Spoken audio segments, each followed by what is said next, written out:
መዳን ያስፈልገንም? አሁን እኮ ድህነትን የምናፍቅበት ነው። ምን ያልተያዝንበት ደዌ አለ? ምን ያልተያዝንበት በሽታ አለ? ስለዚህ ሌላው አራተኛው ለነፍስ ማሰብ ማለት እንደ ነገረ መለኮቱ ሊቃን ምን ማለት ይመስላችኋል? ለነፍስ ማሰብ ማለት አራተኛውን ነው ማስመልከት የምነግራችሁ። የመጨረሻው ለነፍስ ማሰብ ማለት በኑሯችን ሁሉ እግዚአብሔርን ደስ እያሰኘነው መኖር ማለት ነው። በሥጋችን የጎደለብንን እንድናገኝ እንዲሞላልን የመጣ ነው ወይስ በነፍሳችን? እውነት እንዳንወሻሽ ግድ የላችሁም። ከእንቅልፍ እኮ ስንነሳ የሚታየን አስቀድሞ በሥጋ ሐሳብ ውስጥ ሆነን ምንድን ነው የጎደለብኝ? ከእገሌ እኔ በምን አንሻለሁ? እኔ ቤት የሌለው ነገር ምንድን ነው?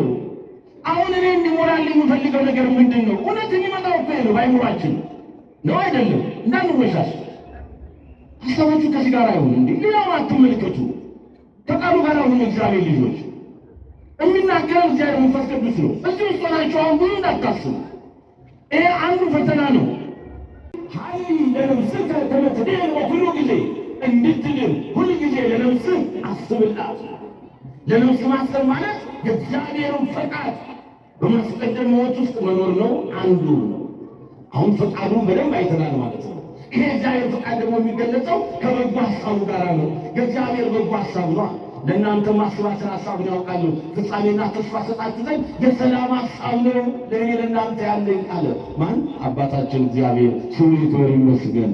ብርሃነ ዓለም ቅዱስ ጳውሎስ በሐዋርያዊነት የአገልግሎት ሰዓቱና ጊዜው ላይ የሌላ መከራ መስቀል ጉዞን ሊያደርግ ወደ ሮም ሊሄድ ሲል በጊዜው ጊዜ የነበሩት ደቀ መዛሙርቱ ምን አሉት? እባክህ አንተ የሚደርስብህ መከራ እያሰብክ እንደገና ወደ ሮም እሄዳለሁ በዚያም ልቀበለው ያለው አክሊል ትላለህ፣ እባክህ ትንሽ ቆይልን፣ እባክህ ትንሽ ከእኛ ጋር ጽና፣ ተው ግድ የለም እያሉ ለመኑት። እሱ ግን ምን አለ? በፍጹም መሄድ አለብኝ፣ እናንተ ከዚህ መንገድ አታስቀሩኝም። ያ ለእኔ የተዘጋጀ የክብር አክሊል ነው። አሁን በእግሬ እኔ ተጠምኩ፣ ሃይማኖቴ እኔ አጠምኩ፣ ሩጫዬን ጨርሻለሁ፣ ሃይማኖቴን ጠብቄአለሁ፣ የተዘጋጀልኝን የጽድቅ አክሊል ለመቀበል እፋጠናለሁ እያለ በኩሉ ጊዜ ሀሊ ለነፍስከ ከመ ትድን፣ በኩሉ ጊዜ ሀሊ ለነፍስከ ከመ ትድን። በጊዜው ጊዜ ይህ ቃል የምናገኘው በዜና አበው ላይ ነው። እግዚአብሔር መንፈስ ቅዱስ እንደረዳን መጠን እኔና እናንተ ለተወሰነች ደቂቃ የምንቆይበት የትምህርት ርዕስ ነው። በኩሉ ጊዜ ሀሊ ለነፍስከ ከመ ትድን። አማርኛውን ከኔ ጋር ትላላችሁ። እንድትድን በሉ እስኪ። ሁል ጊዜ ለነፍሴ አስብ። ወደ ራሳችን እናመጣዋለን። እንድንድን በሉ። ሁል ጊዜ ለነፍሳችን እናስብ። ምን እንድንሆን? በኩሉ ጊዜ ሀሊ ለነፍስከ ከመ ትድን። እንድንሞት አይደለም፣ እንድንጠፋ አይደለም፣ ከክብር እንድናንስ አይደለም፣ ከማዕረግ ዝቅ እንድንል አይደለም፣ ከልጅነት ጸጋ ውስጥ እንድንራቆት አይደለም፣ ያለንን ጸጋ አጥተን በባዶነት እንድንሰለፍ አይደለም። ዛሬ እግዚአብሔር መንፈስ ቅዱስ እንደወደደና እንደፈቀደ መጠን የሚያስተምረን እንድትድን ይላል። ሁል ጊዜ ለነፍስ ምን አድርግላት? አስብላት ይላል። ሀሊ ለነፍስከ በኩሉ ጊዜ ከመ ትድን፣ እንድትድን ያለ መጥፋት በሌለበት፣ መለያየት በሌለበት፣ መርገምት በሌለበት ለመዳን የተወደዳችሁ የሆኑ እግዚአብሔር ሰዎች፣ አሁን ለነፍስ ማሰብ እንደ ቅዱስ መጽሐፍ አስተምሮ ምን ይመስላል? እንግዲህ በዜና አበው ላይ የተጻፈውን ኃይለ ቃል መነሻ አድርገን በመጽሐፍ ቅዱስ አስረጅነት ይህንን እውነታ መመልከት ግድ ነው። አሁን ያለንበት የጾም ወራት ነው። አሁን ያለንበት የጾም ወቅት ነው። አሁን ያለንበት የጾም ጊዜ ነው። ጾሙ ደግሞ ከሰባቱ አጽዋማት ውስጥ አንዱ ነው። ጾመ ነቢያት ነው። ይሄ ሰዓት ይሄ ጊዜ ደግሞ ለመዳን ራሳችንን የምናዘጋጅበት ነው። ስለዚህ እንድትድኑ ሁልጊዜ ለነፍሳችሁ አስቡላት ነው የተባለው። እንድትድኑ ሁልጊዜ ለነፍስ አስብ ይላል። ለነፍስ ማሰብ ማለት ምን ማለት ነው? መጽሐፍ ቅዱስ በዚህ እውነታ ላይ የሚነግረን ነገር አለው። ለመዳን ለነፍሳችን ማሰብ አለብን። እንግዲህ እንድትድን ለነፍስ አስብ ሲል የመጀመሪያው መሰረታዊ ሐሳብ ለነፍስ ማሰብ ማለት በማንነታችን ውስጥ ዘወትር ሁልጊዜ እግዚአብሔር እንድንኖር በፈቀደልን ጊዜና ሰዓት በኑሯችን፣ በማንነታችን፣ በመውጣት በመግባታችን፣ በስራችን፣ በሀሳባችን፣ በንግግራችን ውስጥ ሁሉ የእግዚአብሔርን ፈቃድ እያስቀደምን እንድንኖር ማለት ነው። ለነፍስ ማሰብ ማለት ይሄ ነው። የሰው ልጅ ከነገሮች ሁሉ አስቀድሞ የእግዚአብሔርን ፈቃድ በማስቀደም መኖር ማለት ነው። ሀኒ ለነፍስከ በኩሉ ጊዜ ከመ ትድን እንድትድን ሁልጊዜ ለነፍስ አስብ። ስለዚህ ለነፍስ ማሰብ ማለት የእግዚአብሔርን ፈቃድ በማስቀደም ሕይወት ውስጥ መኖር ማለት ነው። አሁን የእግዚአብሔርን ፈቃድ በማስቀደም ሕይወት ውስጥ የሚኖር ሰው ለነፍሱ እያሰበላት ነው ማለት ነው። ብዙ ጊዜ እኛ ንግግሮቻችን ከስራዎቻችን ጋር አይገለጡም። የምናስበውና የምንናገረው ሌላ ይሆናል። ደግሞም በውስጣችን የተመኘ ነው፣ በውስጣችን ያሻ ነው፣ ይሆንልን ይደረግልን የምንላቸው ነገሮች ሁሉ ሳይደረጉ የሚቀሩት ምንድን ነው ስንል ከሀሳብ ጀምሮ ያለው ጉዳይ የራስን ፈቃድ በማስቀደም እንጂ የእግዚአብሔርን ፈቃድ ባለማስቀደም ስለሆነ ነው። ስለዚህ እንድትድን ሁልጊዜ ለነፍስ አስብ የተባለው ለነፍስ ማሰብ ማለት በመጽሐፍ ቅዱስ ልሂቃን እንደተቀመጠው ለነፍስ ማሰብ ማለት የሰው ልጅ በማንነቱ ውስጥ በኑሮ፣ በስራው፣ በአስተሳሰቡ፣ በመውጣት በመግባቱ፣ በሁሉ ነገር ሁሉ የእግዚአብሔርን ፈቃድ በማስቀደም ሕይወት ውስጥ መኖር። ይህ የእግዚአብሔር ፈቃድ ደግሞ ምንድን ነው በራሱ የሚለውን መረዳት ያስፈልጋል። ይህ የእግዚአብሔር ፈቃድ በራሱ ፍጹም ነው። የእግዚአብሔር ፈቃድ ምንድን ነው አልኳችሁ? የእግዚአብሔር ፈቃድ ምንድን ነው? ፍጹም ነው። እስኪ በሉ የእግዚአብሔር ፈቃድ ፍጹም ነው። እስቲ ከእኛ ፈቃድ ይልቅ የማ ፈቃድ ይቅደም? ከእኛ ሀሳብ በፊት የማ ሀሳብ ይስጠን? ስለዚህ ትልቁ ነገር እንድትድን ሁልጊዜ ለነፍስ አስብ ማለት ለነፍስ ማሰብ ማለት የሰው ልጅ በኑሮ በማንነቱ በነገሩ ሁሉ ማለት ነው የእግዚአብሔርን ፈቃድ በማስቀደም ሕይወት ውስጥ መኖር። ይሄ የእግዚአብሔር ፈቃድ ምንድን ነው ስንል ፍጹም ነው ይለናል። ብርሃነ ዓለም በአቶተ ቤተ ክርስቲያን ልሳነ ፍሬት ሐዋርያው ቅዱስ ጳውሎስ የእግዚአብሔር ፈቃድ ፍጹም ነው፣ የእግዚአብሔር ፈቃድ በጎ ነው፣ የእግዚአብሔር ፈቃድ ደስ የሚያሰኝ ነው ይለናል። ይህ የእግዚአብሔር ፈቃድ ፍጹም በጎና ደስ የሚያሰኝ ነው ይላል። ስለዚህ የእግዚአብሔርን ፈቃድ በማስቀደም ሕይወት ውስጥ መኖር ማለት ለነፍስ ማሰብ ማለት ነው። ለነፍስ አሰብን ማለት ደግሞ ከሞት አምልጠናል፣ ከጥፋት ተለይተናል፣ ከክህደት ወጥተናል፣ ከእርግማን ወጥተናል፣ ከክብር ማለት ወጥተናል፣ ከጸጋ መራቆት ወጥተናል። ስለዚህ በፍጹም ድኅነት ውስጥ ነው የምንገኘው ማለት ነው። አሁን ሁላችንም ለመዳን ለነፍሳችን ማሰብ አለብን ማለት ነው። ለነፍሱ የሚያስብ ሰው በማንነት ውስጥ የእግዚአብሔርን ፈቃድ በማስቀደም ሕይወት ውስጥ ይኖራል። የእግዚአብሔር ፈቃድ ደግሞ ፍጹም በጎና ደስ የሚያሰኝ ነው። ይህንን ፍጹምና በጎ ደስ የሚያሰኘውን ነገር በማንነታችን ውስጥ አስቀድመን ከገለጽን ለነፍሳችን አስበንላታል ማለት ነው። ለዚህ ነው እንድትድን ሁልጊዜ ለነፍስ አስብ ይላል። አንዱ ለነፍስ ማሰብ ማለት የእግዚአብሔርን ፈቃድ በማንነታችን ውስጥ ማስቀደም ያለው ይሄ ነው። አሁን የእግዚአብሔር ፈቃድ ለዚህ ነው እኮ ስለ በጎ ፈቃዱ ይላል። አሁንም ሐዋርያው ይመልስና ቅዱስ ጳውሎስ ስለ በጎ ፈቃዱ አለ። የእግዚአብሔር ፈቃድ በጎ ነው ብለናል። ስለ በጎ ፈቃዱ መፈለግንም ማድረግንም በእናንተ ሕይወት ውስጥ የሚሠራ እርሱ እግዚአብሔር ነው ይላል። ስለ በጎ ፈቃዱን መፈለግንም ማድረግንም በእናንተ ሕይወት ውስጥ የሚሠራ እርሱ ማን ነው? እርሱ ማን ነው? እስቲ ስለ በጎ ፈቃዱ በሉ። መፈለግንና ማድረግን በእኛ ሕይወት ውስጥ የሚሠራ ማን ነው?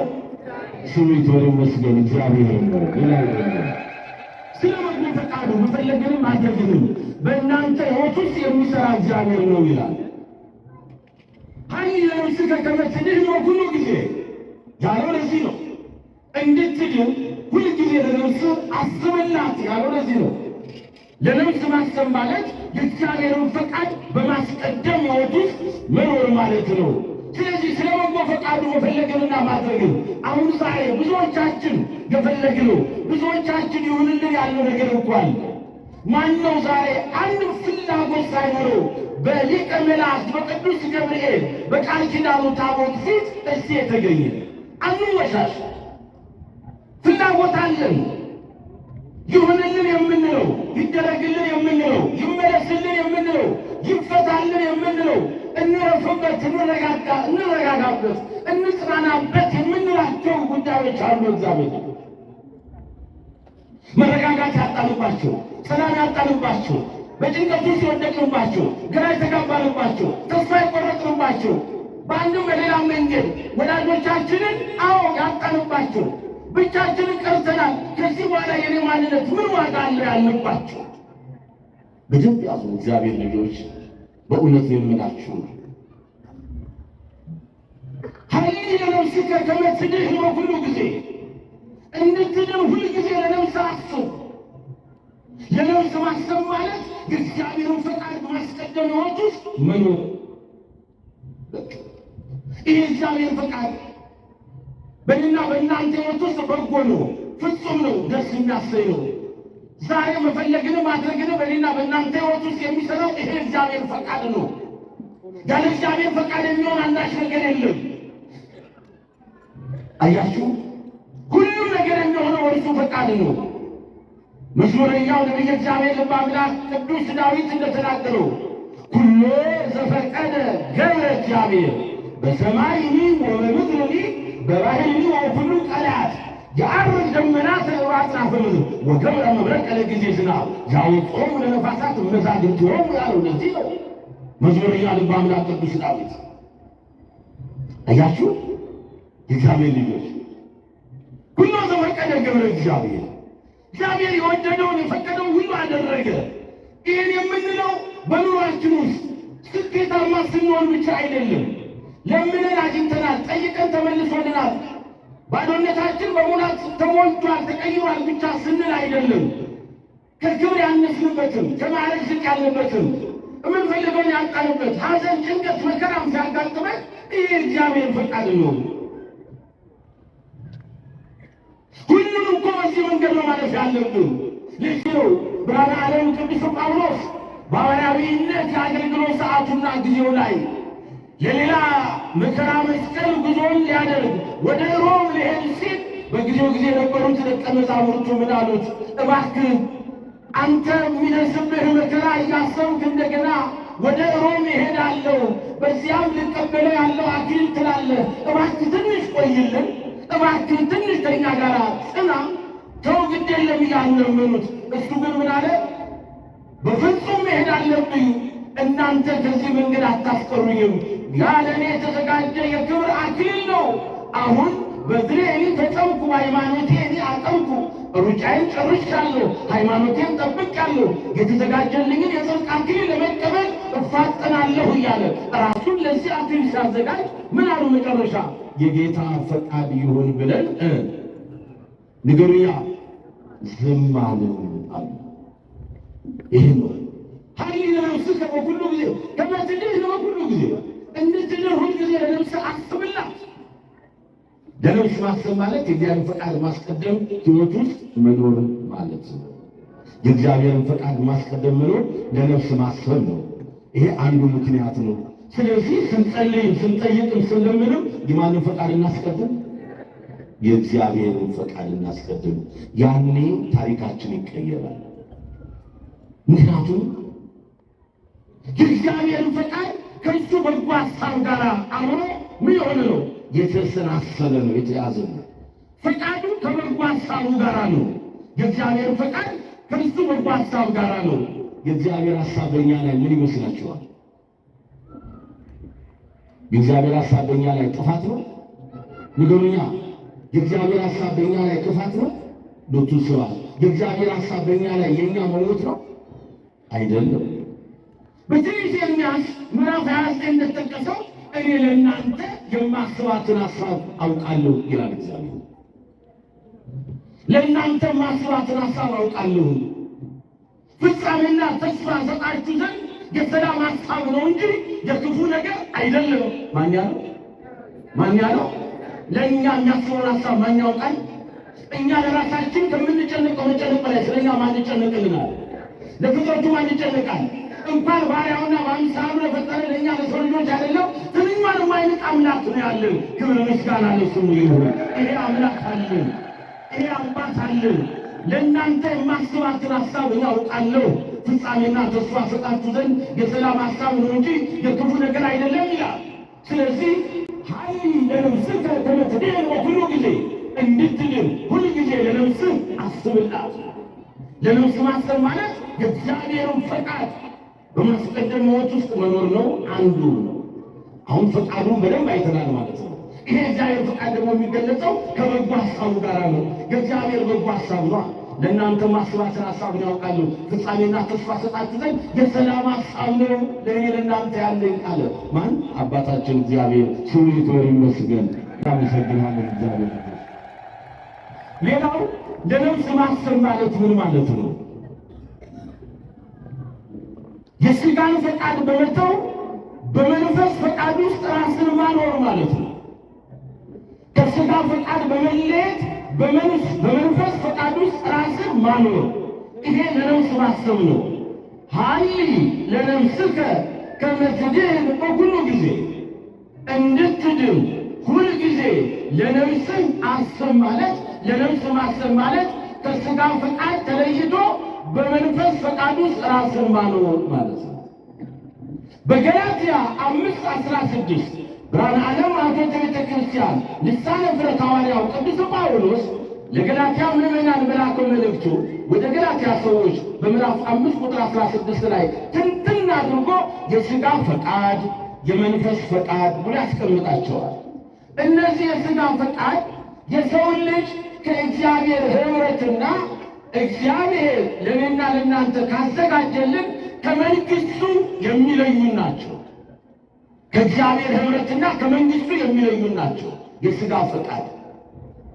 ስለዚህ ለነፍስ ማሰብ ማለት ከሥጋ ፈቃድ ተለይቶ በመንፈስ ፈቃድ ውስጥ ራስን ምን ማድረግ? ማኖር።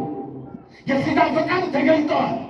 ዝሙት ነው፣ መዳራት ነው፣ ጣዖት ማምለክ ነው፣ ቁጣ ነው፣ ስካር ነው፣ መናፍቅነት ነው፣ ዘፋኝነት ነው፣ አድመኝነት ነው።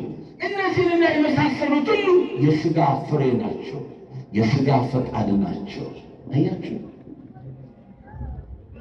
አያችሁ፣ የሥጋ ፈቃድ እነዚህን የሚፈጸሙ ከእግዚአብሔር ኅብረትና ከመንግሥቱ ይለያሉ ተብሏል።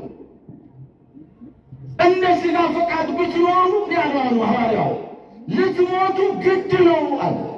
በሥጋ ፈቃድ የሚኖር ይሞታል፣ በመንፈስ ግን አለ ይህንን የሥጋን ፈቃድ የሚገድል ቢኖር በሕይወት ይኖራል።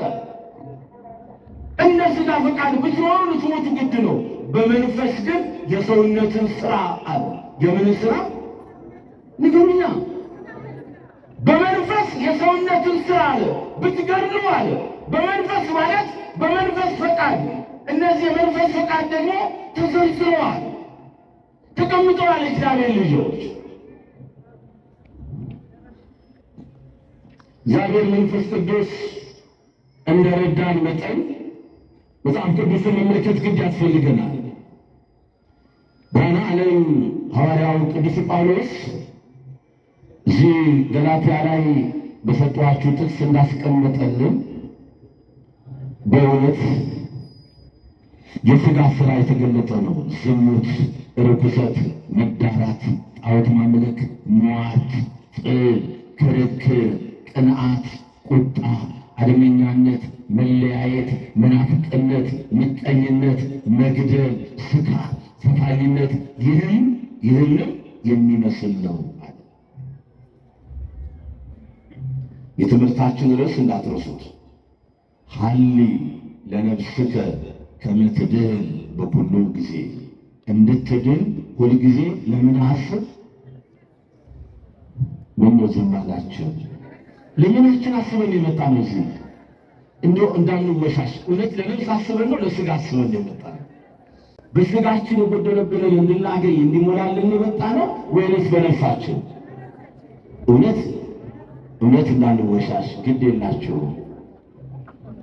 ከእንቅልፍ እኮ ስንነሳ የሚታየን አስቀድሞ በሥጋ ሐሳብ ውስጥ ሆነን ምንድን ነው የጎደለብኝ? ከእገሌ እኔ በምን አንሻለሁ? እኔ ቤት የሌለው ነገር ምንድን ነው? አሁን እኔ እንዲሞላልኝ የምፈልገው ነገር ምንድን ነው? እውነት የሚመጣው እኮ ነው በአይምሯችን ነው አይደለም? እንዳንወሻሽ። ሐሳባችሁ ከዚህ ጋር አይሆን እንዴ? ሌላውን አትመልከቱ። ከቃሉ ጋር አሁን እግዚአብሔር ልጆች የሚናገረው እግዚአብሔር መንፈስ ቅዱስ ነው። እዚህ ውስጥ ሆናችሁ አሁን ብዙ እንዳታስቡ። ይሄ አንዱ ፈተና ነው። አሁን እኮ የሚታየን የሥጋ ሐሳብ ነው፣ የሥጋ ፈቃድ፣ የሥጋ ስሜት። ለዚህ ነው ቶሎ ከእንቅልፋችን ስንነሳ መተን በእግዚአብሔር ፊት የምንጠይቀው ልመና እንጂ ምስጋና አይደለም። ምስጋና ደግሞ ብናስብ ብናቀርብ አስቀድሞ ለነፍስ አስበናል ማለት ነው። የሚታየን የሥጋ ጉዳይ ስለሆነ ቶሎ ብለን ምን እንሆናለን? ጌታዬ ልመና ነው የምናቀርበው ሁሌ በእግዚአብሔር ፊት። አንድ ቀን ከምስጋና ጋር ተቃልተገናኘ ነው። ከማመስገን ይልቅ መለመን ላይ ነው እኛ የተሰራ ነው። ልመና ግን ሁለተኛ ደረጃ ነው። የመጀመሪያው ምስጋና ነው የሚቀድመው። በጸሎት ውስጥ ምንድን ነው የሚቀድመው? ንገሩኛ እንዲህ። አሁንም እኮ እዚህ ውስጥ ይኸውላችሁ እኔ ይህንን ነገር በማስተዋል መከታተል አለብን። እግዚአብሔር ልጆች አሁን የሥጋን ፈቃድ ገልጸናል።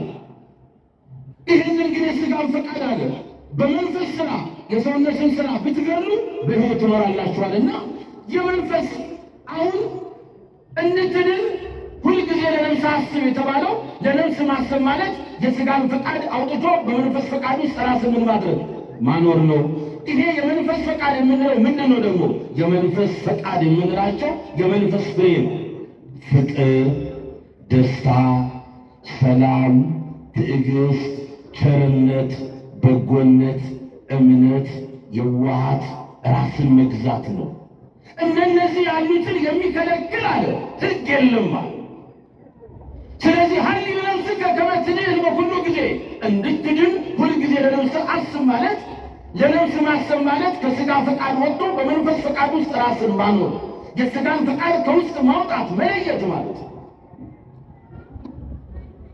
ይሄ ሁለተኛው የነፍስ ሐሳብ ነው።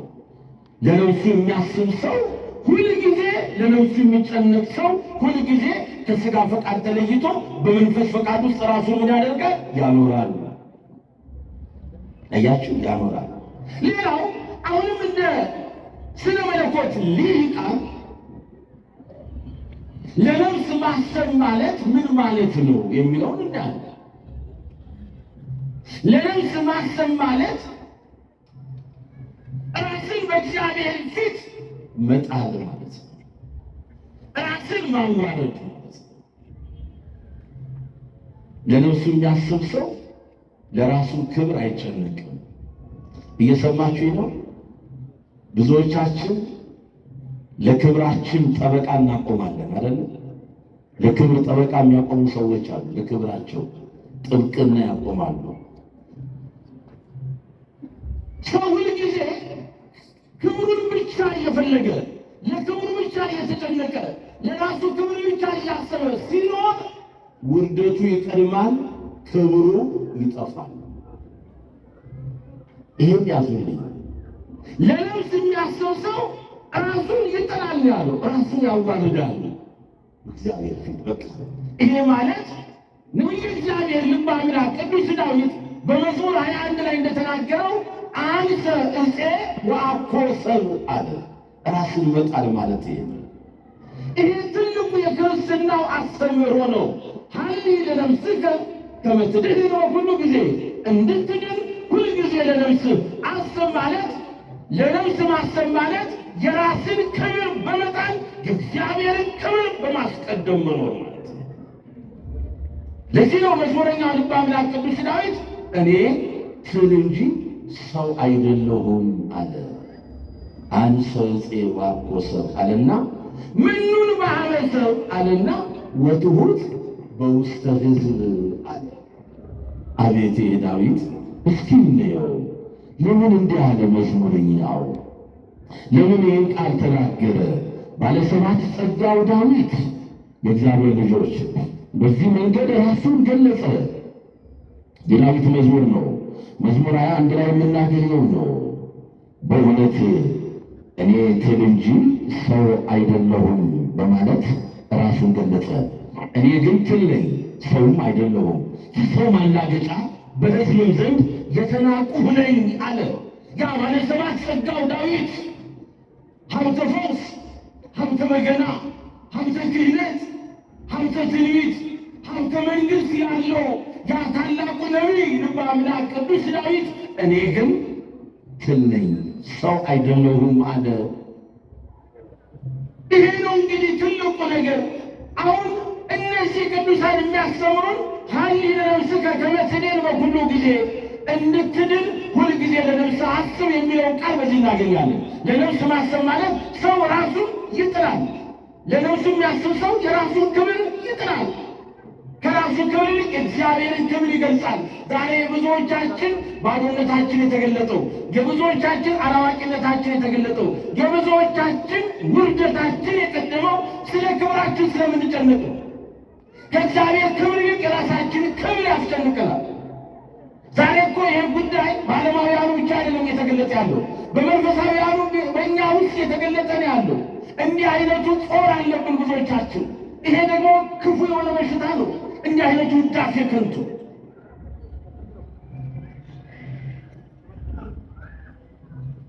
እንዲህ አይነቱ ውዳሴ ከንቷል። አያችሁ፣ እንድትድን ሁልጊዜ ለነፍስ አስብ። ሁልጊዜ ለነፍሳችን ማሰብ አለብን፣ መጨነቅ አለብን። ለነፍስ ማሰብ ማለት የራስን ክብር መጣል በእግዚአብሔር ፊት እኔ ምንም አይደለሁም። ይሄንን ልመና ነው ዛሬ ማሰማት ያለብን። ልመናዬ ይደመጥ፣ ጥያቄ ይመለስ፣ እንባዬ ይታበስ የምንል ክርስቲያኖች ካለን እውነት ዛሬ እንደ ፈሪሳዊ ሳይሆን በቤተ መቅደስ ውስጥ እንደ ቀራጩ ነው ራሳችንን መግለጥ ያለብን። የቀራጩን ሕይወት ነው ይዘን መቅረብ ያለብን። ፈሪሳዊማ ተመጻደቀ። ያንን ቀራጭ ምን አደረገው? ከሰሰው፣ አዋቀሰው እግዚአብሔር ፊት። እነሱ ስላደረገኝ አመሰግናለሁ አለ ፈሪሳዊው።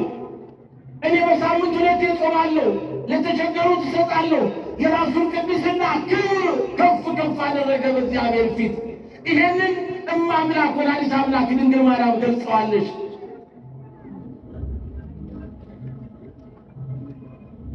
አያችሁ፣ ራሳቸውን ከፍ ከፍ ያደረጉ ይዋረዳሉ። ይህንን ወላዲተ አምላክ ድንግል ማርያም በጸሎተ ማርያም ገልጸዋለች። ድንግል ማርያም ስትጸልይ ወትቤ ማርያም ተአብዮ ነፍሴ ለእግዚአብሔር፣ ማርያምም እንዲህ አለች ብሎ ወንጌላዊው ቅዱስ ሉቃስ እንደተናገረላት በሉቃስ 1:46 ጀምሮ ስትናገርም ይህን ልመና ለምናለች። ሀሊ ለነፍስከ ከመ ትድኅን በኩሉ ጊዜ፣ እንድትድን ሁልጊዜ ለነፍስ አስብ። ለነፍሱ የሚያስብ ሰው የራሱን ክብር ይጥላል። የማንን ክብር ያስቀድማል? ንገሩኛ። ስለዚህ ይሄን ልመና እንለምን፣ እንደ ፈሪሳዊ እንዳንለምን። እኔ እንዲህ ነኝ፣ እኔ እንዲህ ነኝ፣ እኔ እንዲህ ነኝ ብለን እንዳንመጻደቅ፣ እንደ ቀራጩ ጌታ ሆይ በደለኛ ነኝ፣ ጌታ ሆይ ኃጢአተኛ ነኝ፣ ጌታ ሆይ ተላላፊ ነኝ፣ በፊትህ መቆም የሚገባኝ አይደለሁም፣ ማንነቴ ይኸውና በዚህ ማንነቴ መጥቻለሁ፣ ቀና ብዬ እንኳን ዓይኖቼን ወደ አንተ ላነሳ የሚገባኝ አይደለሁም፣ ነውሬ በደሌ ክፋቴ የተለየብኝ ሰው ነኝ፣ ለዚህ ቤተ መቅደስ እኔ የምገባ አይደለሁም አለ። ይሄንን አምላካችን መድኃኒታችን ኢየሱስ ክርስቶስ በዘመነ ስጋዌው በመዋዕለ ስብከቱ በምሳሌ ሲያስተምር ያገኘነው ነው። አያችሁ፣ በምሳሌው ሲያስተምር ያገኘነው ነው። ከስተ ምሳሌ አፌ እንዳለው አፌን በምሳሌ ከፍታለሁ እንዳለ በምሳሌ ሲያስተምር ያገኘነው ትምህርት ነው። ስለዚህ ከሁለቱ ማንኛው ጸደቀ ቢባል ቀራጩ ጸደቀ፣ ፈሪሳዊው ተመጻድቆ ወደቀ። ስለዚህ ሀሊነ ነፍስከ ከመ ትድን በኩሉ ጊዜ እንድትድን ሁል ጊዜ ለነፍስህ አስብላት ማለት ምን ማለት ይመስላችኋል? ለነፍስ ማሰብ ማለት የራስን ክብር ጥሎ ራስን ልክ እንደ ቅዱሳኑ ማለት ነው። ሐዋርያው ቅዱስ ጳውሎስ እኔ ጭንጋፍ ነኝ አለ። እስከ ሦስተኛው ሰማይ ድረስ የተነጠቀ ሐዋርያ እያችሁ እኔ ጭንጋፍ ነኝ። ይደንቅኩ ዛሬ እኛ የሆነች ቦታ ደርሰን ስንመጣ መካነ ቅዱሳን አንድ የቅዱሳን ገዳም ደርሰን ስንመጣ ወይ የሆነች ነገር አይተን ራእይ እንኳን ተገልጾልን ወዲያው ስርባንን በቃ ራሳችን አጥርቀን ለእኔ እንዲታየ ለእኔ እንዲሆነ ለእኔ እንዲተገለጠ ለምን ነው የእግዚአብሔር ልጆች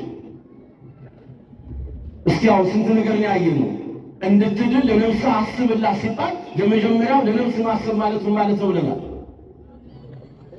ረስተናል። አያችሁ ለነፍስ ማሰብ ማለት የመጀመሪያው ከራስ ፈቃድ ይልቅ የማንን ፈቃድ ማስቀደም ነው። የእግዚአብሔርን ፈቃድ በማንነታችን ውስጥ አስቀድሞ የሚኖር ሰው ይሄ ነው ለነፍሱ ያሰበላት። ነፍሱ እንድትድን ማለት እኮ ነው። ሌላው እንድትድን አዎ ሁልጊዜ ለነፍስ አስብ። ለነፍስ ማሰብ ማለት ደግሞ ምን ማለት ነው ብለናል? የሥጋን ፈቃድ አውጥቶ በመንፈስ ፈቃድ ውስጥ ራስን ምን ማድረግ ማኖር። ለነፍስ ማሰብ ማለት ምን ማለት ነው? እንደ ነገረ መለኮቱ ሊቃል ነው ተመልቶ ለእሱ መተንተን አለበት። ለነፍስ ፈቃድ ማሰብ ማለት ሦስተኛው ምን ማለት ነው? የራስን ክብር ዝቅ አድርጎ ራስን አዋርዶ በእግዚአብሔር ፊት መግለጥ። በዚህ አይነት መንገድ ነው ዛሬ እኛ ሁላችንም ልመና ያልተሰማው ጥያቄ ያልተመለሰ የምንለው እንግዲህ ትልቁ እንቆቅልሽ በራሳችን ማንነት ራሳችንን ሆነ ስለገለጠን ነው። አለን በምንለው ነገር በእግዚአብሔር ፊት ስለተሰለፍን ነው። የለም ከኛ የሆነ አንዳች ነገር የለም። ሁሉ ከእርሱ ነው፣ ሁሉ እርሱ ነው። ለእርሱ የሚሳነው አንዳች ነገር የለም። ይሄንን አምኖ መቀበል ነው። ስለዚህ የእግዚአብሔር ልጆች እንድትድን ሁልጊዜ ለነፍስ አስብ ማለት ይሄ ነው። ሌላው ለነፍስ ማሰብ ማለት በኑሯችን ውስጥ ሁሉ እግዚአብሔር ደስ የሚሰኝበትን ስራ እየሰራ መኖር ማለት ነው። ይሄ መጨረሻችን ነው። እጅግ የምንወዳቸው የምናከብራቸው አባት መምህር ሊቀ ትጉሃን ገብረ መስቀል ኃይለ መስቀል ስለመጡ የመጨረሻውን ብቻ እነግራቸዋለሁ።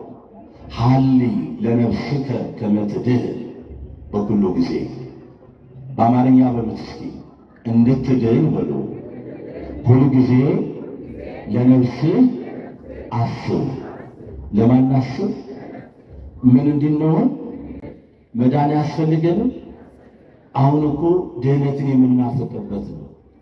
ምን ያልተያዝንበት ደዌ አለ? ምን ያልተያዝንበት በሽታ አለ? ስለዚህ ሌላው አራተኛው ለነፍስ ማሰብ ማለት እንደ ነገረ መለኮቱ ሊቃን ምን ማለት ይመስላችኋል? ለነፍስ ማሰብ ማለት አራተኛውን ነው ማስመልከት የምነግራችሁ የመጨረሻው። ለነፍስ ማሰብ ማለት በኑሯችን ሁሉ እግዚአብሔርን ደስ እያሰኘ ነው መኖር ማለት ነው። ማንን ደስ እያሰኘ? በእኛ ኑሮ ማን ደስ ይሰኝ? በኑሯችን ሁሉ ማንን ደስ እናሰኝ? እኛ ሁሌ እኮ የምንመጣው ቅዱስ ገብርኤል ሆይ አዝኛለሁና ደስ አሰኘኝ፣ የደስታን ዜና የደስታን ብስራት አሰማኝ ነው የምንለው። ግን የእግዚአብሔርን ቅዱሳን ራሱ የቅዱሳን አምላክ እግዚአብሔርን የእኛን ፈጣሪ እውነት ደስ ለማሰኘት ተዘጋጅተናል።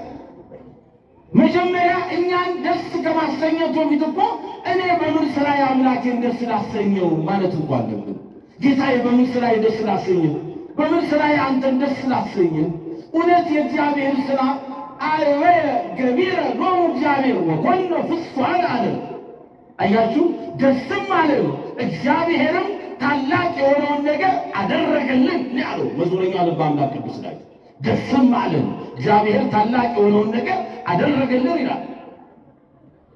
ስለዚህ በኑራችን ሁሉ እግዚአብሔርን ደስ ማሰኘት ለነፍስ ማሰብ፣ ለነፍስ እናስብ። ለነፍሱ ያሰበ ሰው ከክፋት ይወጣል። ለነፍሱ ያሰበ ሰው ከኃጢአት ይለያል። ሁልጊዜ ለነፍሳችን የምናስብ ከሆነ ክፋት፣ በደል፣ አመፅ፣ መለያየት፣ ቅድም ያልናቸው የሥጋ ፍሬዎች ሁሉ ከኛ ይጠፋሉ።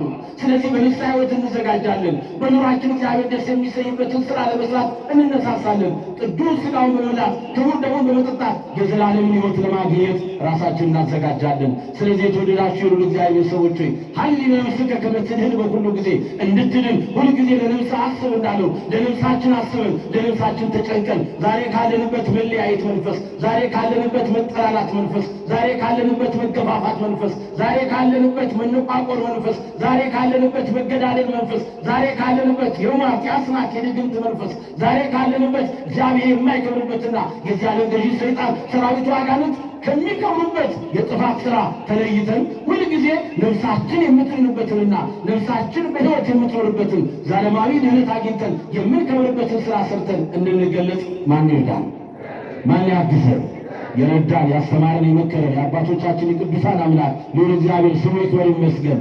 ለነፍሳችን መዳን ምክንያት የሆነች ምክንያት ድኅን ወላዲተ አምላክ ድንግል ማርያም በተሰጣት ሁሉ ጸጋ ምስጋና ይድረሳት። ቅዱሳን እንደየጸጋቸው መጠን ምስጋና ይድረሳቸው። የዛሬው ወር ታኅሳስ 19 ቀን ዕለቱ ዕለተ ሰንበት ይውላል፣ እሑድ ነው፣ ደስ ይላል። ቅዱስ ገብርኤልም በአንድ ላይ እዚሁ መጥተን እናከብራለን። ማን ያደርሰን? ማን ቢፈቅድልን? ይሄ ካቴድራል ይሰፋል፣ ገና በፍቅር ይሰፋል በወንጌል። ክብር ምስጋና ለአምላካችን ይሁን። ወስብሐት ለእግዚአብሔር ወለወላዲቱ ድንግል ወለመስቀሉ